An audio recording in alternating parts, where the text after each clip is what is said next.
The ultimate guide for the Northern Expedition all in one video. This will include everything you need to know from start to finish. Let's get started and let's hope you don't end up like this. Oh no. There's no... 6 new rods in total, and each have different costs and stats, including locations on where to find them. Right away is the Arctic rod, the Avalanche rod, the Crystallized rod, and the Ice Warper's rod, and also the Summit rod. And last but not least, the Grand Heavens rod. This one comes with a very hefty price of over $2 million, but it's one of the best in-game rods yet. 2 new Summit totems, Avalanche and Blizzard. These go for $150,000 to $275,000 for the Blizzard. A complete guide on where to get all the crystals is right here included in the video. If you would like a more in-depth guide, we also have that up on the channel. Starting with the green energy crystal from the entrance point of the Overgrowth Cave, it's where you go left of the camp where the pickaxe is, and you head right up into the mountain. Go straight down the middle, and you'll find an NPC on the left of the Ice Cave. Standing on a ledge, talk to them, and they will give you the green crystal. The yellow energy crystal is a little bit more challenging as it's only found during an avalanche. Going to this specific area and using an avalanche totem will cause one to spawn. The red energy crystal is a little bit more challenging as you have to go to multiple locations to find buttons around the map. One is behind the spawn leaderboard. Next is that ancient isle near the lighthouse. Then one is near Forsaken Shores' watchtower, and right on the log at Roselit Bay. And last but not least, the upper part of Snowcap. Oh, I almost forgot, the blue energy crystal is the first cave near the second campsite. You just use your pickaxe to get this one, super simple. Next up is unlocking another rod, and that requires finding 6 levers. We also have a full guide of this up on the channel if you want a more in-depth approach. Starting off with the first lever, it is important to note you will need a lantern to melt the ice and a pickaxe to acquire one of these levers. The next one is going to be right here. One good thing about this is they're all slightly close to one another and you don't have to scale completely all the way up the mountain. Here is going to be the third lever, very quick and easy. You will need a glider as well to get to some of these, I should note. Here on the fourth lever, we're chipping along, only 2 more. Here is another lever right here prior to the final. Here is the final lever that is going to unlock a brand new rod that I highly recommend as it's one of my favorites from this update.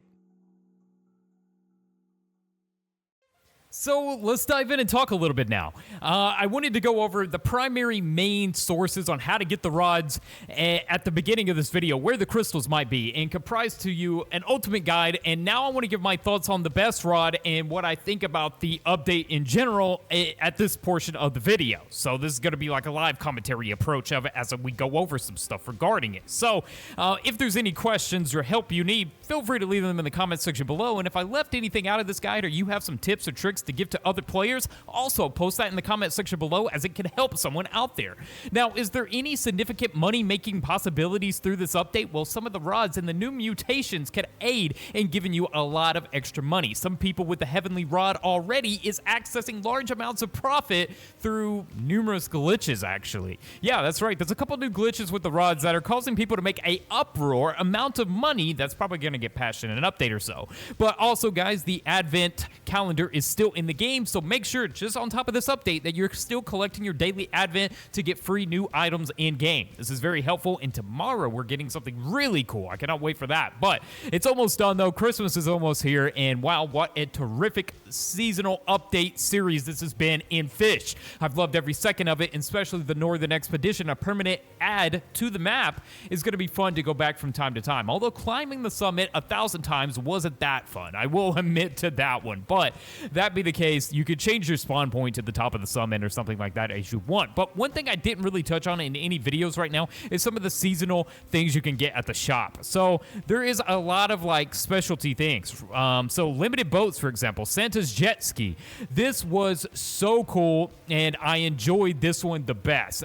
When I was looking through everything, I was like, Santa's jet ski is really the one that I wanted out of here. So I definitely picked up the Santa jet ski just for the speed aspect, and it's one of the better boats in my my opinion, just getting you where you need to go. To me, it's the new and improved jet ski. You know, most people use the blue jet ski. Now the Santa's jet ski is my go-to, and I just loved it. So as limited boats and things that you could have got at one point in time, the Santa's jet ski is the winner for me. Now, we also have the Fisherman's Speedboat. If speedboats are your thing and you like to carry more friends in your boat, this is going to be highly useful. There's 7 days remaining on this at the time of me recording this, so you can still pick up the Fisherman's Speedboat.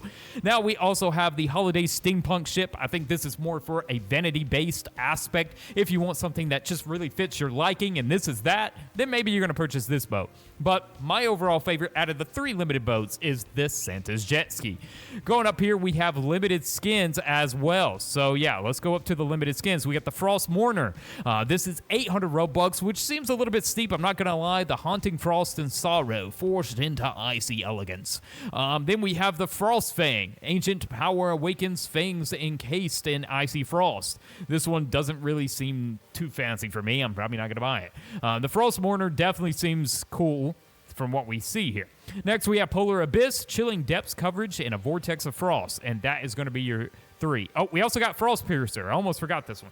Icy shards entwined, a sleek frozen masterpiece. Yeah, this is probably going to be your best one. Actually, it's almost gone. There's like a limitation on this. It looks like there's only 5,000 more at the time of me recording this one, and it's convincing. It's almost convincing to want to pick it up, but I don't think I will for that price tag. It doesn't seem reasonable, okay? I just can't reason with picking this one up, and I'm sure some of you guys feel the same, right? So that be the case, so that's some of that. Then we also have this limited time Xmas pack, which is going to be for 7 days so far. You get a Fishmas. You actually get the Fishmas Speedboat. You also get a Fishmas Rod, so if you're into collecting rods and limiteds, then this is probably going to be your time.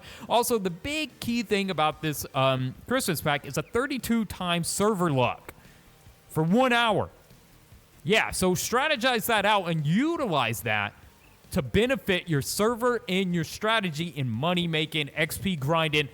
You might definitely want to use this at the right time, and it can be highly beneficial. Good thing is we got 7 days for this, so whatever time or day slot really fits, and we want to purchase this and get 32 times server luck on top of these cool things, I think it's a win-win. Honestly, this is not bad at all when we come to that. Of course, we got the limited bobbers and stuff like that. But also, guys, as per usual, we do like seeing game passes, giving game passes. So if you're not subscribed and you're not liking the content, definitely do so. Start doing so. Subscribe to the channel. Make sure you're liking the videos on the channel and just participating in the community, because if I see you in a lobby, I might just gift you a game pass. So yeah, that'd be the case. That's some of the new stuff in the shop, and it occurred to me that I really didn't touch on that at all during this update, because a lot of people don't want to just purchase stuff with Robux. They want to just get into the good content of the game, and that's why I didn't touch on that. But since this is an ultimate guide, I thought it would be wise to kind of give my review on that as well. So my favorite rod in this update is the Ice Warper's rod. This is my favorite. It just kind of took up a special place in my heart. I like this rod the most. You get this from finding the levers that we did earlier on in the video. Like I said, guys, there's an in-depth guide also on the channel about the rod tier list. So if you're wanting to know a rod tier list, like what's the best rod from this update, what should I consider, we have a whole tier list video on that on the channel as well. So I urge you guys to go watch that video to get a confirmation on what you need. Now, also, for beginners, say you're a beginner, you're watching this and you're like, dude, I still haven't even scaled to the top of the summit. We also got videos on that. So yeah, mostly everything you need, we got a video on the channel, the primarily like difficult things, I guess you could say, which just include all the little minor micro detail things as well. I try to make sure I include those. So you should have everything you need on the channel regarding what's the best rod. Should I even bother buying this rod? You know, all these type of questions that you might have, we fully covered already. So I think that's very essential and important. So yeah, obviously this part of the video is me yapping and reviewing. That's just what I like to do, okay? So I like to kind of give my 2 cents on what I think about specifications of the update or things I left out or forgot across the channel so far. Now, this update has been so terrific and amazing, and I hope to see many more grand updates like this. It's been something that overall, my final review of it is I've enjoyed the Northern Expedition update tremendously, and I hope to see many more great updates coming to our doorstep very soon. Obviously, we're going to be celebrating Christmas with our family, so a Merry Christmas to everyone out there watching the videos that's been supporting the Fish videos. You guys are really making the community form here for Fish, and it's amazing, and I love and welcome you all, new viewers, with open arms. Welcome to the channel. It's so great to have you a part of the family here, and I hope that you decide to stay and watch other videos that we have that come out, and catch me on a live stream sometime. I do live stream from time to time. So yeah, that be the case. That is going to do it for today's ultimate guide on Fish. I think I included almost everything you would need. You know, where to get the pickaxe, the cloak. We have in-depth guides on that too, on how to reach the top of the summit. But as you're scaling, you're gonna get new oxygen tanks, you know, stuff like that. I probably did leave out a lot of stuff, but hey, I covered the best I could in a little guide for you guys. So if you guys enjoyed, hit the like button. I will see you guys in the next one.